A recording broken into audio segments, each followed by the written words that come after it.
want to welcome all of you here today. My name is Scott Denman. I'm the rector of St. John's, which is Louise's church.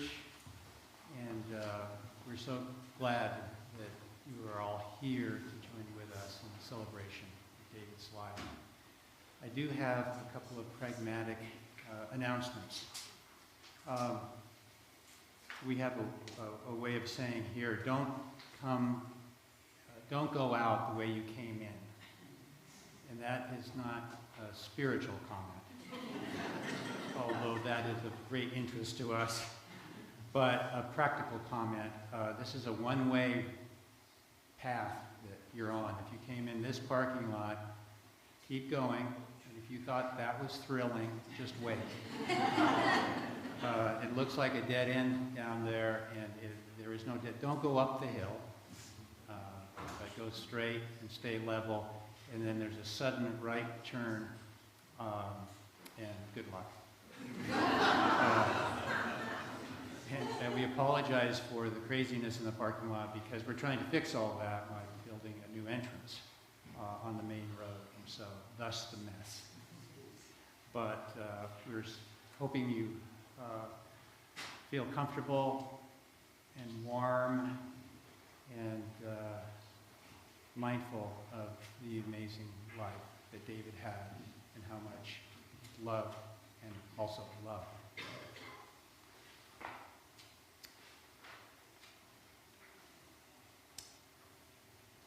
The Lord be with you. And also with you. Let us pray. Most merciful God, whose wisdom is beyond our understanding, deal graciously with Louise in her grief. Surround her with your love, that she may not be overwhelmed by her loss, but have confidence in your goodness and strength to meet the days to come. Through Jesus Christ our Lord. Amen.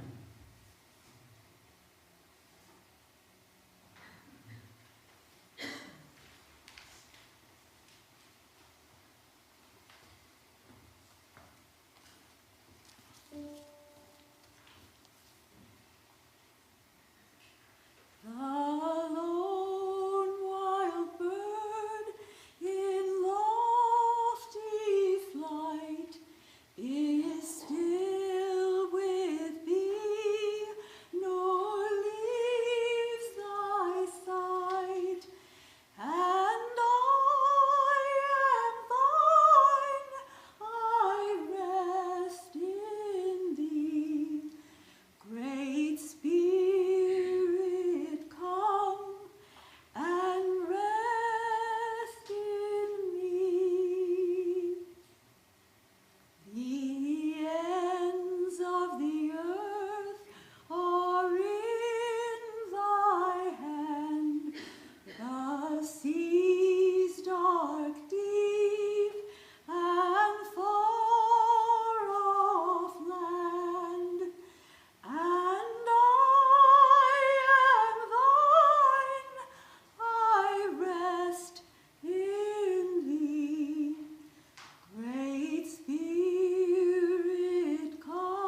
Good afternoon.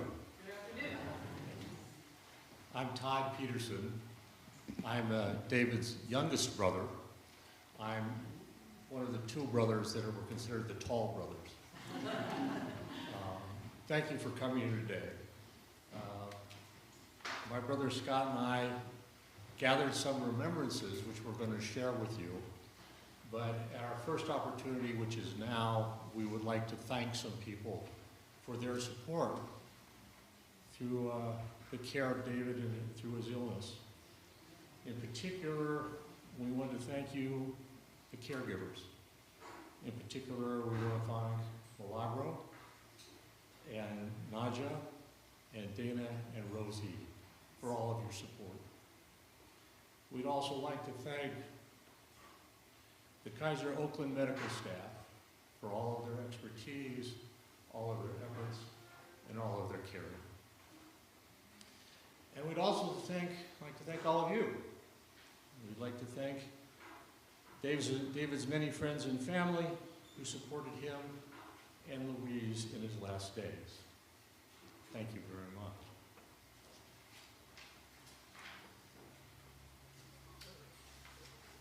As I said, my brother Scott and I asked our many cousins and other relatives to send us remembrances of David. Our hope was to read them all at this memorial service. Perhaps, unfortunately, David made a big impression on many of our friends and relatives, and we got many more remembrances than we thought we could possibly read. So instead, we decided to prepare a handout of all of the remembrance, and you were able to pick that up on your way in.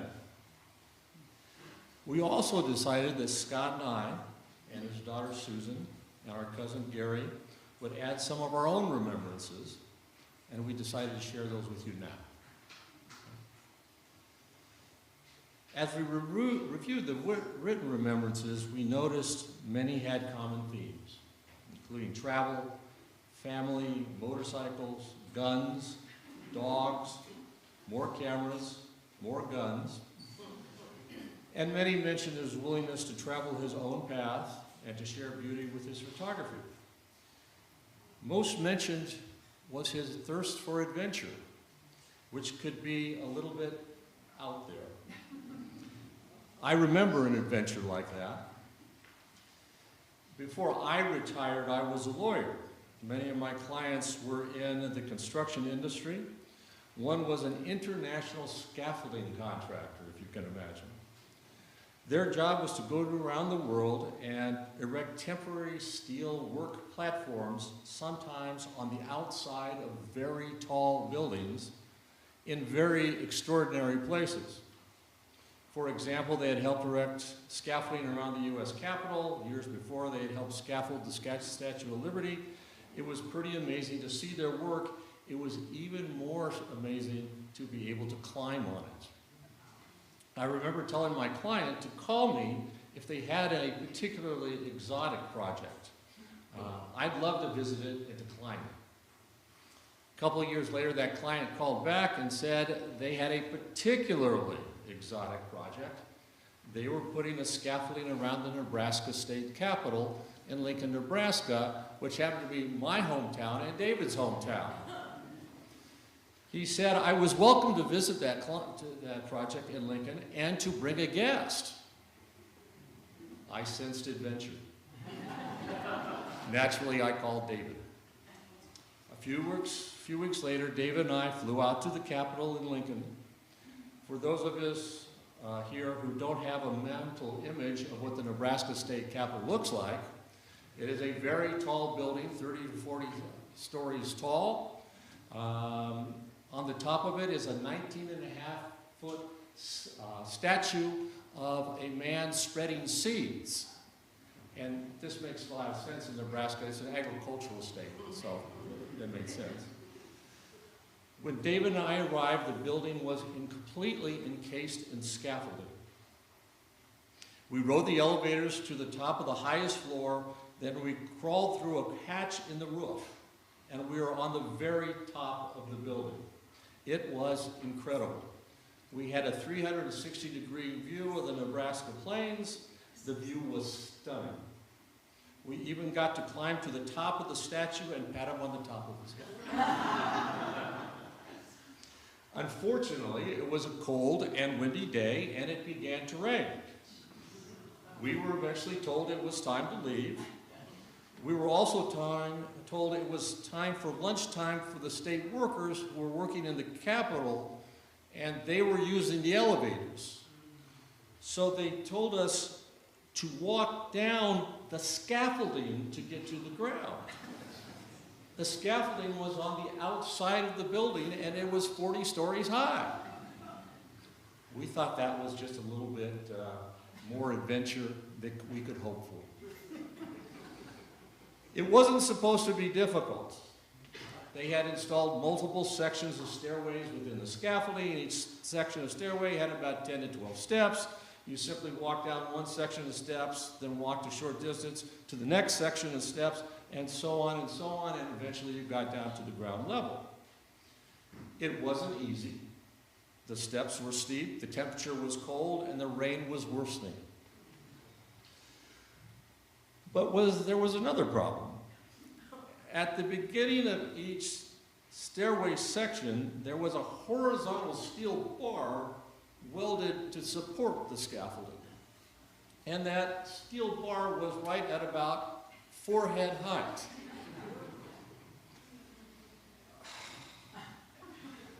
There. They told us to be aware of that, and they told us to be careful. Don't hit that. Everybody on the stairway going down was able to heed that warning, except David. David was busy. He was capturing the adventure with his still camera in his right hand and his video camera under his left arm. We were walking down the middle of the outside of a 40-story building in the middle of a rainstorm. He couldn't be expected to remember everything. Now, he wasn't in any real danger. We were all wearing hard hats made of high-impact plastic. The hard hat would protect his forehead if you walked into the steel bar. And when the bar would hit the hat, though, it would make a cute and silly little sound. Tink. Now, a construction site is kind of a masculine and macho place. You know, making a sound that's cute and silly isn't always welcome. And we made quite an impression as we were going down. Every single time David stepped onto a new stairway, he would forget about the steel bar and forget to bend down. He would then slam his hard hat encased head into the bar, making the sound tink. Now, David did not swear often. But he had been in the military. He knew all of the swear words. And every time he hit his head, he would say one of those words. And I won't tell you in this house of worship what that word was. And so we'll just call that swear word. I was just a little bit ahead of him on the way down. I couldn't see him, but I could hear him. And about every 2 minutes, I'd hear tink, swear word. Moments later, I'd hear tink, swear word. A little bit after that, I would hear tink, swear word. We did this all the way down. It happened repeatedly. Eventually, we made it safely to the ground. We were cold and sopping wet. Eventually, we made it back to California. A week later, we watched the video he had taken. The whole adventure had been recorded on tape, included 44 hearings of tink, swear word. Now, you would think 44 hits in the head with a steel bar would teach you to keep your head down. But it didn't. I always thought I should have printed a t-shirt for David that said, tink again. Like the other remembrances that we received, it says a lot about David. If you were looking for something that was out of the ordinary and adventurous, anything that was bold and funny, mischievous and just a little bit wacky, he was your man. But I don't think David's love of adventure was my favorite part of it. I liked David's innate, fundamental kindness. Kindness that sometimes would appear in unexpected times and circumstances. For example, I remember cousin Mary Choi, who's here today. Mary, raise your hand. At one point, she badly cut her finger on an open can of Cherry's Jubilee in the parking lot of Candlestick Park outside of a San Francisco Giants night game. Yes, it really happened. David put her on the back of the motorcycle and drove her immediately to several crowded hospitals in San Francisco to eventually find her the proper treatment. I remember David driving all the way to Nebraska to help the elderly parents of cousins Beth and Bill to clean out their dangerously overstuffed home. I remember him telling our 8-year-old cousin Carol in the mid-1960s that her family's upcoming move to California from Nebraska would be okay and not to worry. Carol's here today. I remember him providing endless tours in San Francisco to one relative after another with so much joy and skill that decades later they still remembered him. I remember him always taking a point to take an interest in nieces Susan and Allison, making them laugh and giggle, and to use squirt guns. Somehow he got to be the cool uncle. I remember he would return to Michigan as often as he could to help the family care with first Mother Lillian and later Father Donald as illness and death took one and then the other. I remember his love for Louise, who loved him back and put up with his adventures and his mischief. His adventures and mischievousness were fun, but I think the true measure of David can best be found in his care and support he provided to friends and family, often when they needed it the most. That's what I remember best about David. We will miss him. My brother Scott will have some additional remembrances to share, followed by his daughter Susan and our cousin Gary McKenna.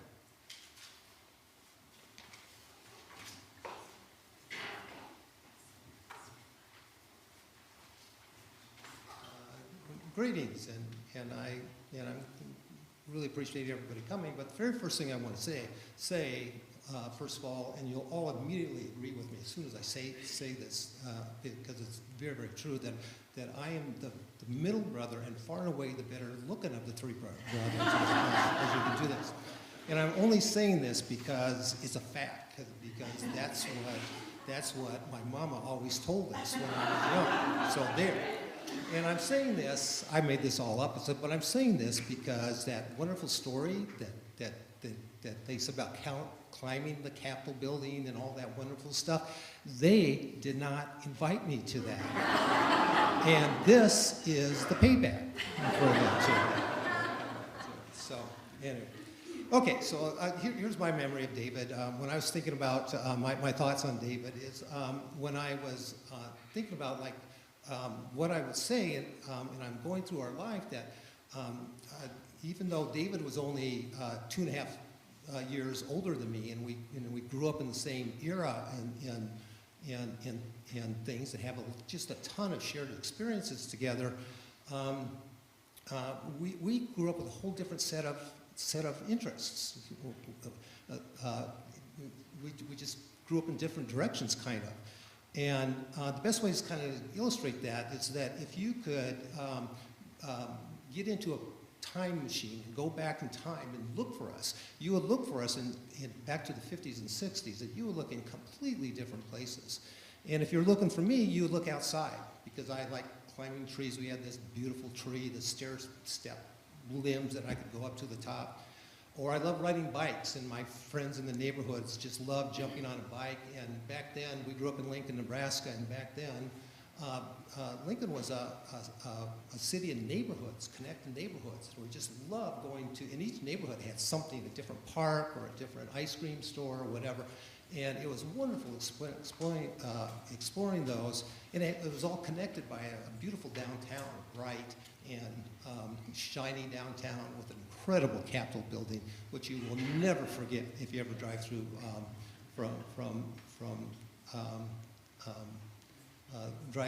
through Lincoln. If you're gonna, the one place, my really home place, is there's just a little vacant lot at the bottom of our hill.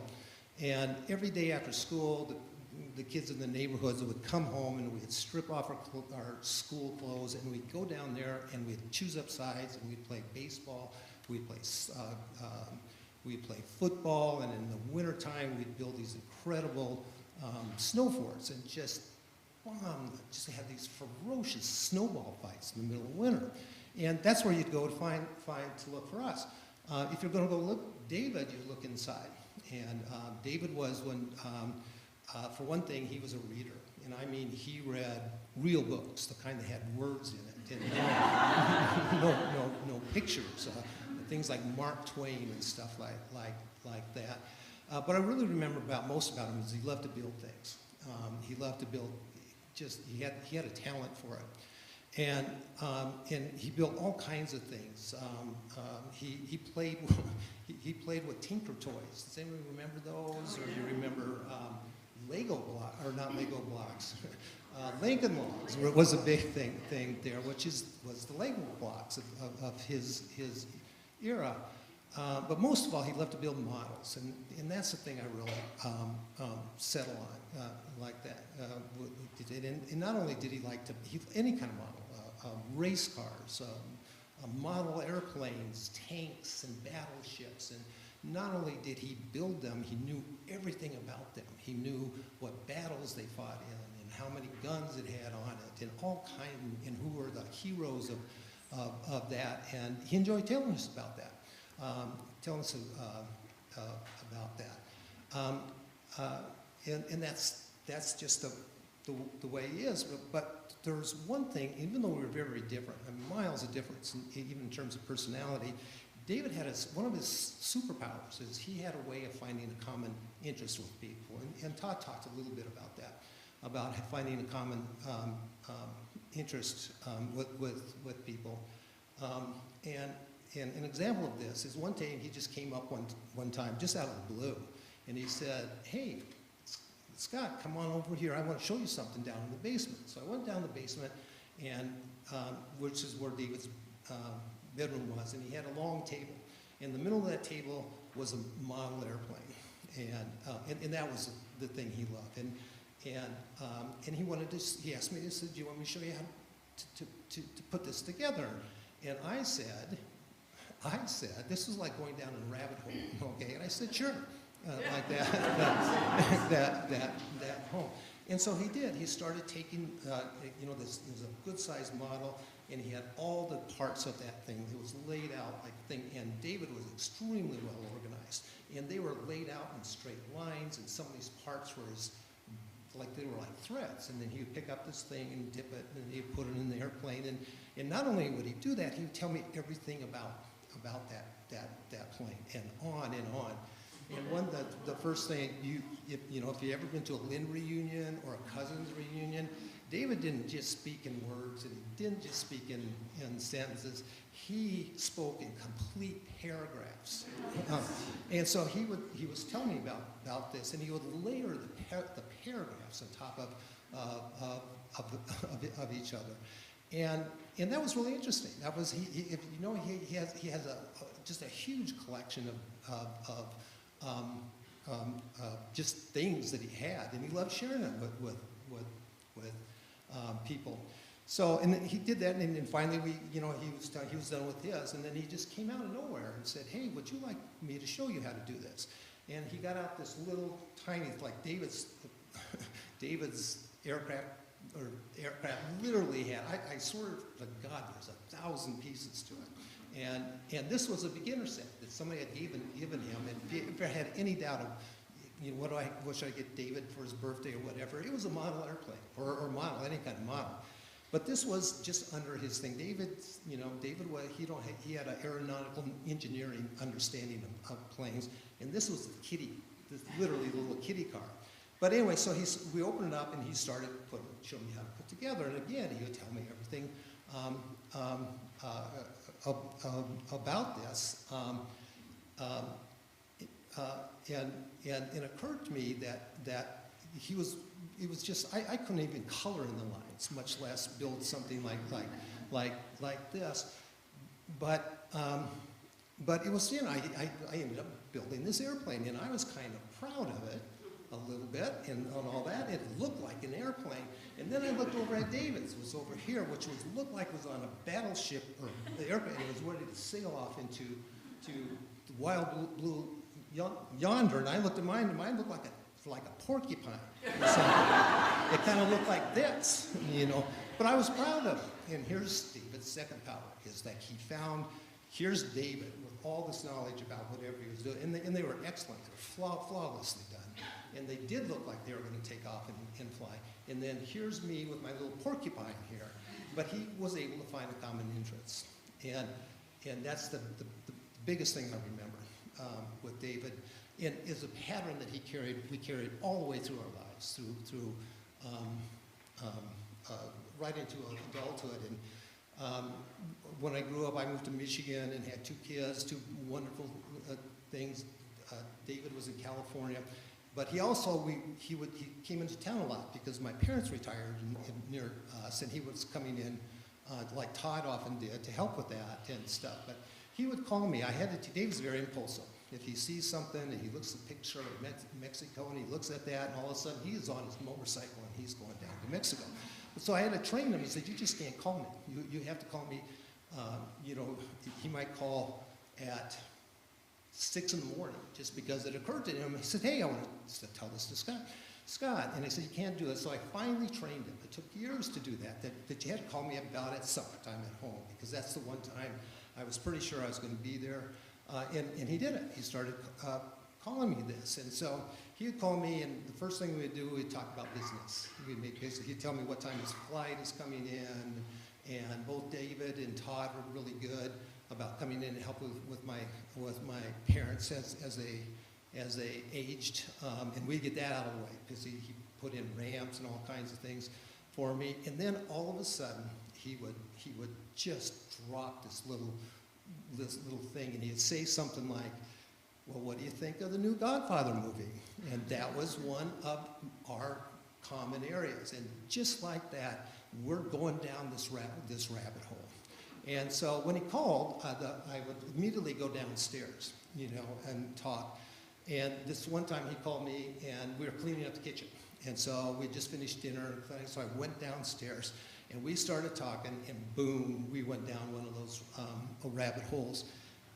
And we were just talking, and then all of a sudden David would say something, and there was another rabbit hole, and we were going down there and talking about whatever, and then he was talking about them in paragraphs, and they were layered on top of each other, and we were going on, and finally I'd almost have to hang up with him and say something like, I gotta go, I gotta finish cleaning up the dishes and stuff. And so finally I got off the phone, and I'd go upstairs, and not only was the kitchen already cleaned up, and the floor swept, and the silverware put away, it could have been polished and everything like that, but my kids had already gone to bed, like that. And so that's the way it was. Those two things, that he had just an unbelievable collection of weird facts and things like that, and he loved to tell you about them and layer them in things, but he was just really excellent about finding that common area. And so when Susan talks about him, she'll talk about that, how he was so good in finding, but even though he wasn't really hardwired to be a parent, and knew that, he loved coming in and connecting with my parents. that's the thing. I'll never forget about him, and I'm going to miss him. And the thing is, I'll probably keep talking with David for the rest of my life. I'll wake up in the middle of the night, and all of a sudden I'm having this conversation that we're finishing from 4 years ago. And this is worse, I just thought about this morning, is I'll be walking through a Costco or Target, and all of a sudden I'll look over there and there's a camera display. And you talk about a rabbit hole with David, boy, do that. And soon and all of a sudden I'll start talking and say, hey, David would like this. And pretty soon I'm talking to myself. I'm walking down the aisles of Target. People are staring at me and they're getting out their cell phones and taking pictures of me. But that's a good thing. I'm looking forward to that. That's the way I'll never forget. I'm not the only one who saw that. I'm sure, again, if you've ever been to a reunion and you got into a rabbit hole, you're probably thinking about some of those rabbit holes that you've been going down with Todd with us. But my wife wrote this. My wife Sharon had a memory, and it touches on the same thing. So I'm just going to read it to you. My brother-in-law David will always be remembered in adventurous and daring writing. My brother-in-law David will always be remembered as adventurous and daring, riding his motorcycle wherever and taking pictures of wild animals, to name just a few of the things he's done. But what she remembers the most about David is that when he was with our daughters, our nieces, and his nieces, Susan and Allison, he would always make a point of genuinely take interest in them. He would make them laugh and giggle and always showing them something special about his camera or his guns, squirt guns. That was as far as he could go with that. Or one of the many other things he had up his sleeve that Mom and Dad didn't want to know about. And that's with David. And I hope I'll be talking to him for the rest of my life. So,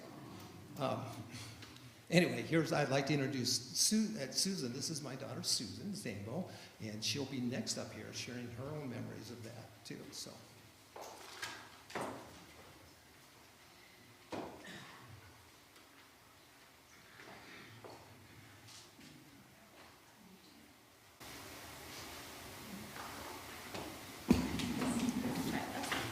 All right. Well, I'm Susan. I'm David's oldest niece, and it's an honor to be standing here today to share some of my favorite memories of David, a man who meant so much to many of us. One of my earliest and fondest memories of Uncle David is the Christmas tradition we have. Every year, David would fly to Michigan on Christmas Day. My grandparents, my parents, my sister, and I would all gather at the small Kalamazoo airport waiting for him to land. I can still picture those moments, excited eager faces as we waited for him to arrive. And I think about how on one of these trips, David and Louise met. As I remember it, though I may have some of your details wrong, they were both flying from California back to their families in Michigan. Their chance encounter felt like something straight out of a movie, so romantic and serendipitous. I grew up cherishing this story and thinking that meet-cutes like this were real. Something we all could experience. Uncle David was always a step ahead of us when it came to technology. I'll never forget the way he introduced my sister and me to the new gadgets of the time. He gave us our Polaroid cameras long before we knew how special those instant photos would become. He was the one who bought us our first laptop, teaching us how technology could open up a whole new world. And of course, there's the unforgettable moment when we made our first call on a cell phone, sitting on top of a mountain in Hawaii.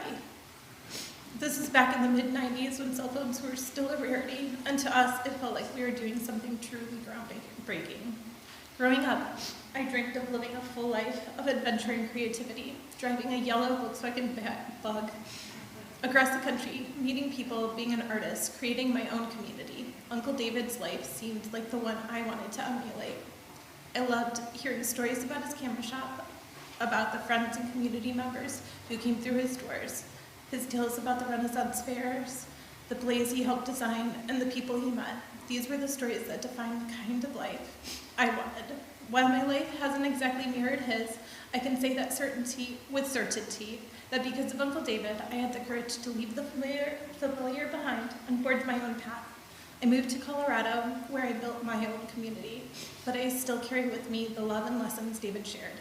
He showed me that it's possible to embrace adventure, creativity, and individuality while staying connected to those who matter most. Uncle David's influence was profound, and the way he lived his life inspired so many of us to pursue our own dreams. He wasn't just a man of technology, adventure, and creativity. He was a person who showed us the importance of community, family, and forging connections, no matter where he went. Though he's no longer with us, his legacy lives on in all of us who were touched by him. I know I'm not the only one here today who has a story to tell about how David made their life a little brighter, more exciting, or more adventurous. His memory will always inspire me to keep building the life I want, one full of creativity, adventure, and deep connection with the people I love. Thank you, Uncle David, for being a guiding light in my life. I will always carry your lessons with me, and I'll forever cherish the time we shared together. Okay, next I'm going to share a tribute that my sister Allison wrote. She could not be here in person today, and so I'm sharing this for her. Uncle David was the kind of person who didn't just live life, he made it his own, and in doing so showed all of us how to embrace the unexpected, to follow our passion, and to carve out our own path. I remember bragging about my uncles so many times growing up. My cool uncles who lived in California, the one who was a photographer and owned his own camera shop in Berkeley, right near campus, the one whose dog got to go to work with him every day. I was proud of him, not just for the impressive things he did, but for the way he lived his life, so full of purpose, so full of fun, and yet so wonderfully unconventional. Uncle David led a life that was far from traditional. He was once divorced and then partnered, but not married. He held odd yet exciting jobs, and he made his passions turn into paychecks. He wasn't interested in following the same path everyone else took, and I admired that about him. He made his own rules and created a life that was uniquely his, one that was a bit off the beaten path, a bit exotic, and filled with adventure.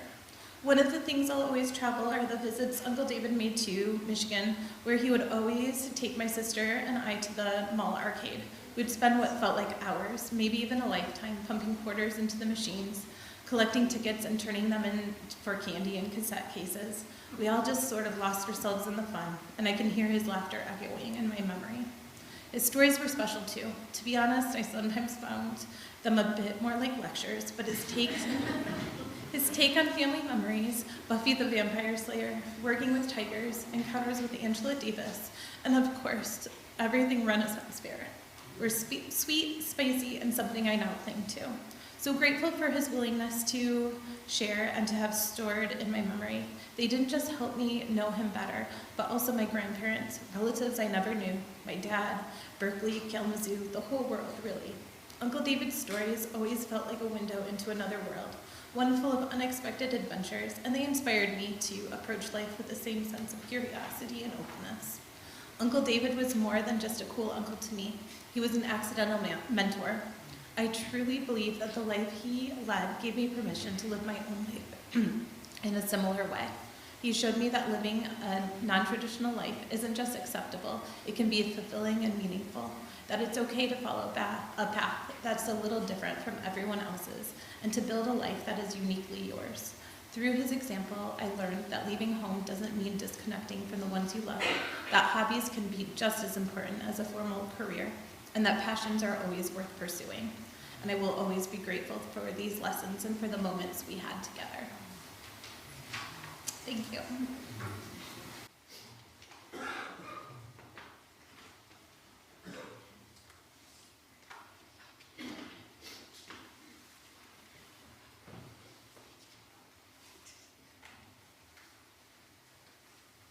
Well, this is kind of tough, bringing up the end here, but I'm Gary McKenna, and I'm a coattail cousin. But I once stayed with David, and that by itself should be enough of a story all by itself. Just fill in whatever you want, and it might be true enough. I needed to take my board exams every 6 years, and we were living in Grand Junction, Colorado at the time.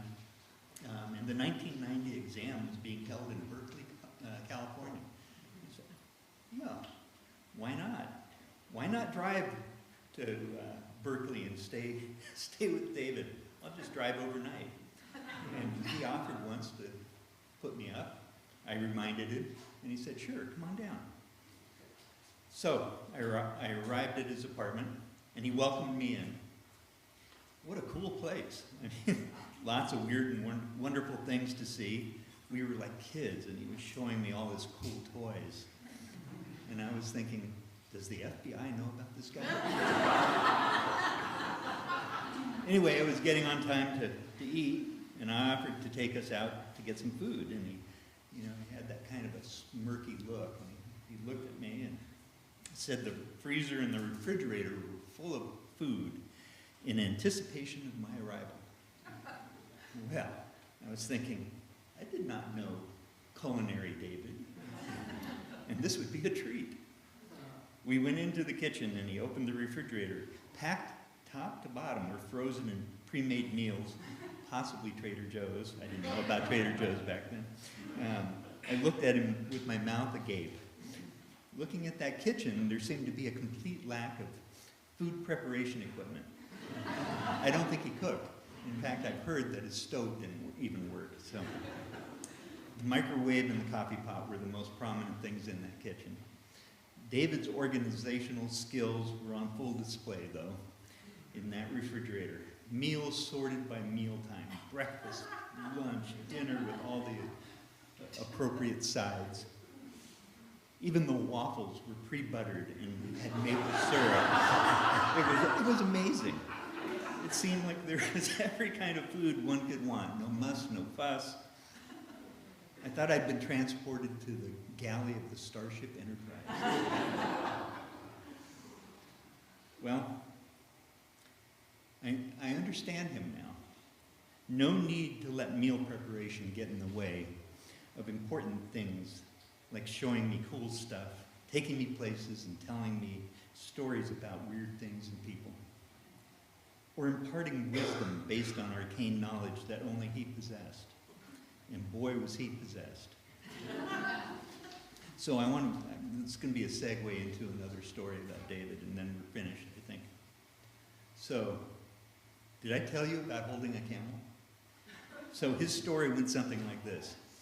I was walking in the park, taking pictures, and came around a corner, and there was a camel standing in my path. And he said to himself, there's a camel standing in my path.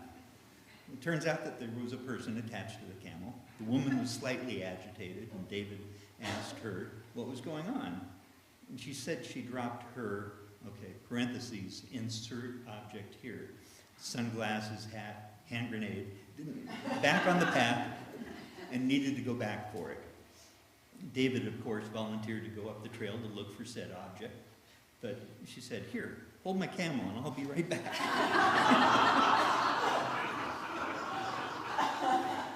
So he did, and off she ran. So after about 10 minutes went by, suddenly it occurred to him that maybe this was a setup. He started looking for hidden cameras and people hiding in bushes, laughing and pointing at him. He was waiting for Alan Funt to come around the corner and pat him on the back, and he would have his 10 minutes of stardom. None of this happened. And at 20 minutes holding the camel, he was wondering if it was a stolen camel, and he was now accessory to felonious camel rustling. At 30 minutes, the camel seemed to be thinking of spitting at him, so he thought maybe trying to let it eat some grass might take its mind off of high-velocity targeted expectoration. David was wondering if the camel might fit in his car and he could drive around and look for its owner. He was wondering if he could try the same technique on some unsuspecting person walking by. But no one would stop, and certainly not hold the rope so he could run away. He came to the realization that only he would stop and take a rope connected to a camel from someone he did not know. It was almost a karmic revelation. And from that time on, he would spread the gospel and prevent other poor souls from enduring this fate. The person eventually came back to retrieve her camel, said thanks like it was nothing, and off she went, leaving David to ponder what had just happened. Well, David, Godspeed, my friend. You left us with a lot. Thank you, Louise.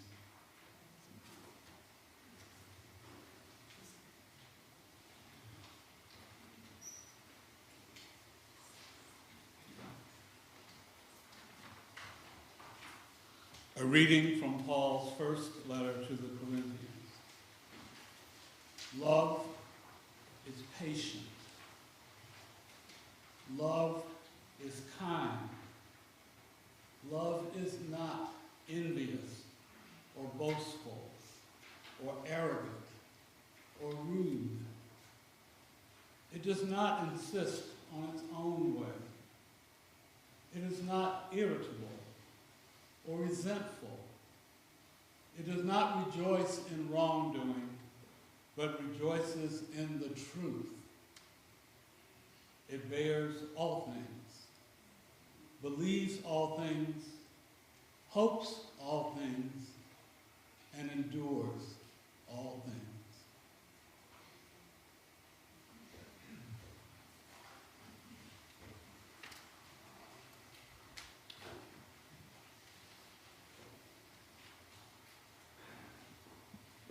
Don't worry. This isn't going to be a homily. If you're really hungry for a sermon or a homily, we have 2 services tomorrow, one at 7:45 and one at 10. After all of these amazing stories and beautiful thoughts, I will just offer you an observation. This room is filled with love. I understand, Louise, why you chose that passage. It's filled with love. And love is all that really matters. Love is very healing. Love is what we hunger for. And by the way, speaking of healing, we like to offer healing. As you know, we have a building project in Scott. We have scaffolding set up out there, and if you would like, I have a hard hat after the service. We can. Okay. I have to change my airline tickets.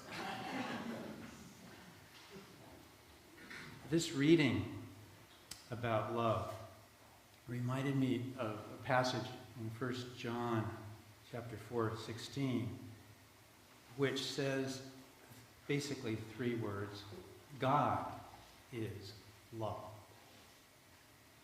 Now, I consider that a very revolutionary statement. And a lot of people miss it, especially those of us in the religion industry, where we think that it could be about beliefs or creeds or liturgies or mindsets or theologies.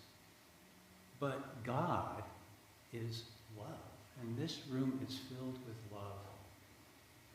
And it's a wonderfully hospitable passage. It means that whatever we consider the purpose of our existence, or why we're here, or what is the ultimate energy in the universe, or the higher power, that it boils down to love. Love.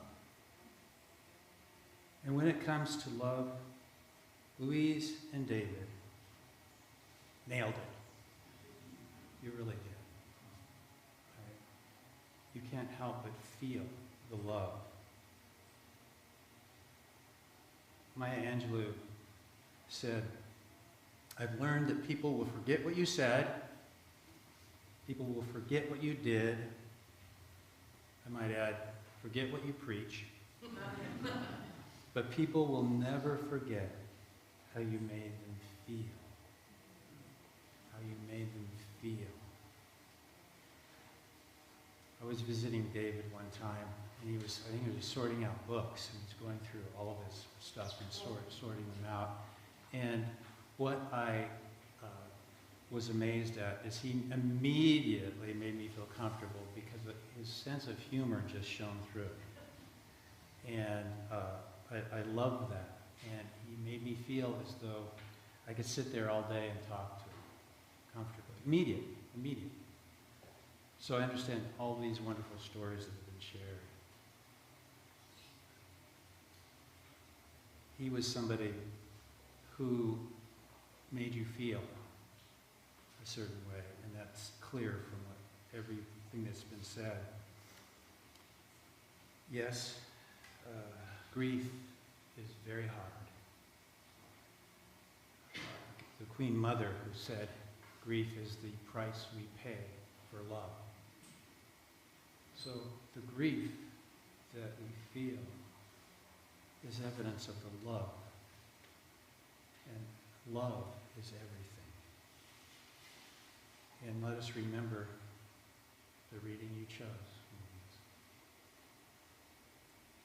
That love is what helps us bear all things, believe all things, hope all things, and endure all things. I give thanks for David, who offered love, who received love, and will continue to inspire love within us.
This is a favorite lesson for David and Louise. May the longtime sun shine upon you. All love surround you. And the sweet light within you guide your way on.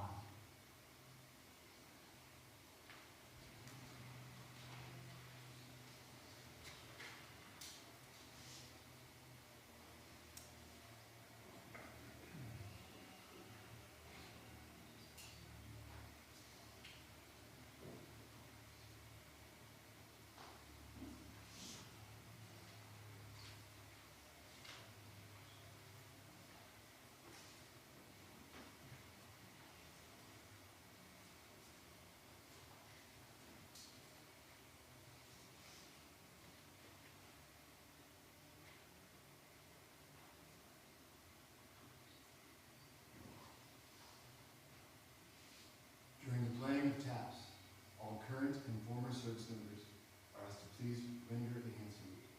All other individuals may place their right hand over their hearts. At this time, please rise.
Please be seated.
dismissal, Louise would like to invite all of you to stay for a wonderful reception.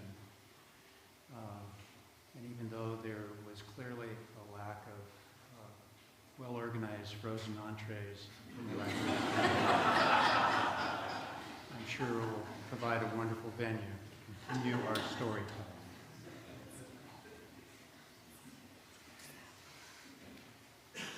Grace be with you. Go in peace. Hallelujah. Hallelujah.